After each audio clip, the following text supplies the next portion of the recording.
Mimi nafikiri tatizo kubwa kwanza, wananchi walio wengi wanapata ardhi zao, wanajipatia ardhi zao kinyemera na wanapata ardhi bila kwenda kuhakikiwa bila kufika kwenye ofisi za manispaa, kwa sababu ukifika ofisi ya manispaa, hata kama unataka kununua ardhi, unaweza ukaambiwa aidha hapa ni sehemu ya barabara au ni sehemu ya kiwanja cha michezo au ni eneo la mtu. Kwa hiyo ukifuatilia, asilimia kubwa watu wengi hawataki kufuatilia, wanataka kujenga holela. Lakini ili kuweza kupunguza migogoro ni swala la manispaa kujipanga, maana hapa tunatafuta kuwa jiji.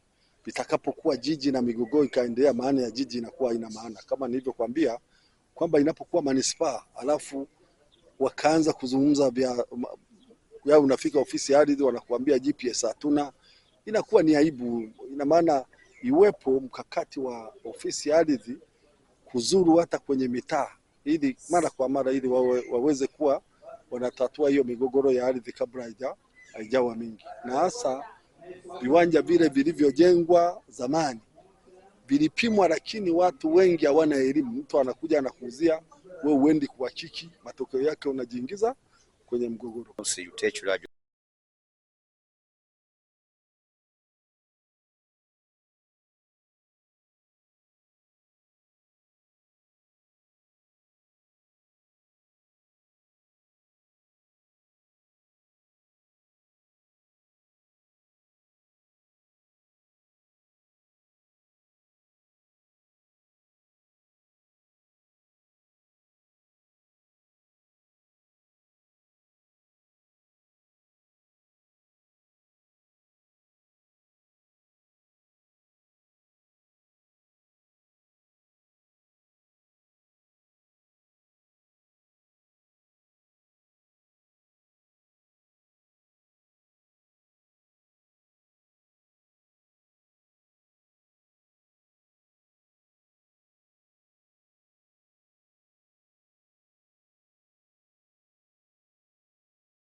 Akaanza vitisho vya message ya vitisho kama hii hapa, kwamba nikikanya kwenye eneo lile atanifungulia kesi ya jinai.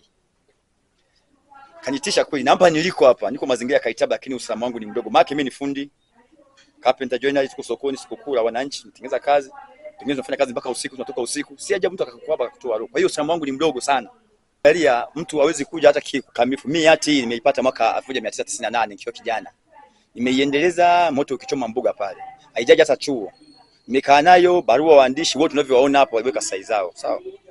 Lakini mpaka leo nazunguka ndani ya mwaka karibia miaka miwili na hali hii. Mara baraza aliambiwa ndo wanitokee mipaka tena, ni mwenyekiti hivi anakula. Pindi mwenyekiti aliniita kunipa hela, mimi nikakataa. Sasa sijui serikali kwa Mama Samia na serikali yake ina utaratibu wa maskini kuuza chake au maskini kuwa na mali yake. Kama sio serikali labda kuweka miundombinu.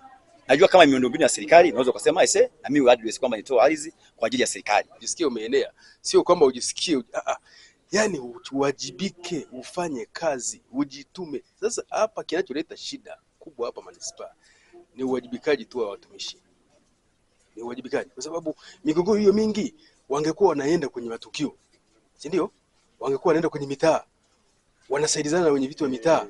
Hii migogoro haipo, yani wala si mikubwa kama mtu anaweza, lakini inakuzwa kwa sababu migogoro inajirudia rudia.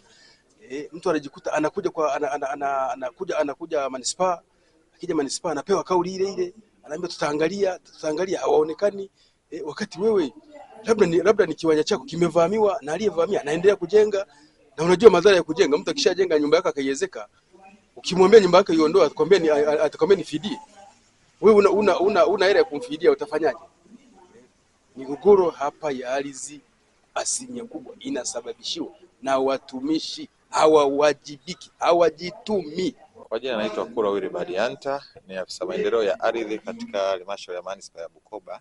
Wamejitokeza wananchi wengi, na kusema ukweli kwa upande wetu wa ardhi wako watu wengi ambao wamejitokeza, ikiwa ni sehemu ya wakiwasilisha kero zao.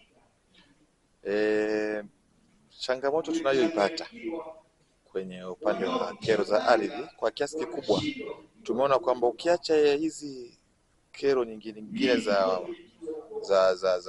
ambazo zinaihusu manispaa moja kwa moja, tumeona kuna changamoto za ardhi ambazo zinatokana na masuala ya kifamilia, na nikitaja kifamilia, tumeona kwamba tuna changamoto ya masuala ya mirathi.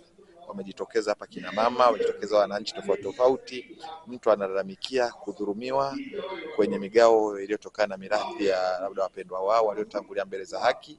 Lakini pia tumeona kuna changamoto nyingine za wananchi ambazo zinatokana na mipaka baina yao. Labda mimi kwa ushauri wangu ambacho naweza nikakishauri, pengine pamoja na sisi upande wa manispaa kutoa elimu, kazi ambayo tunaifanya mara kwa mara, tunatoa elimu kwenye TV, kwenye redio, lakini pia kwenye mikutano ya kisheria ya jamii. Lakini pia naona ipo haja ya kuboresha mifumo yetu ya utoaji haki. Nalizungumza hili kwa sababu unaona wengi wanaokuja hapa kuileta kama kero, utakuta anachozungumza ni kwamba alishafika aidha kwenye mabaraza ya ardhi au ameshafika kwenye mahakama au ameshafika hata kwa wenzetu wa jeshi la polisi. Sasa mimi ambacho nashauri, pamoja na elimu tunazozitoa sisi upande wa wataalamu ngazi ya manispaa, mimi nashauri kwamba iko haja ya kuboresha mifumo ya utoaji haki upande wa ardhi, kwa sababu kinachoonekana ni kwamba wananchi wakija kwetu hapa ni kwamba ameshaenda kule, sasa amekuja huku kama vile kutema nyongo, kwamba labda alivyotendewa kule labda haki yake hakuipata. Lakini pia niwaambie na wananchi pia, wakati mwingine najua kwenye mifumo yetu ya utoaji haki ngazi ya hizi mahakama zetu za ardhi ziko ngazi. Ukishindwa ngazi ya kata, iko ngazi ya wilaya. Ukishinda ngazi ya wilaya, kuna mahakama kuu. Ziko ngazi kadha wa kadha. Kwa hiyo mimi ambacho ni washauri kwamba tutoe elimu kwa wananchi kwamba na wao wafuate hizo ngazi, lakini pia na hivi vyombo vyetu ambavyo vinahusika na utoaji wa haki, na wao pengine wajitathmini, kwa sababu mimi nikiangalia nao kuja huku kwetu, mtu ashaenda kule alafu anakuja tena kulalamika kwenye majukwaa ya usikilizaji wa kero. Lakini otherwise zoezi ni jema na tunapambana kuhakikisha kwamba tunatatua pamoja na kutoa elimu kwa wananchi wetu.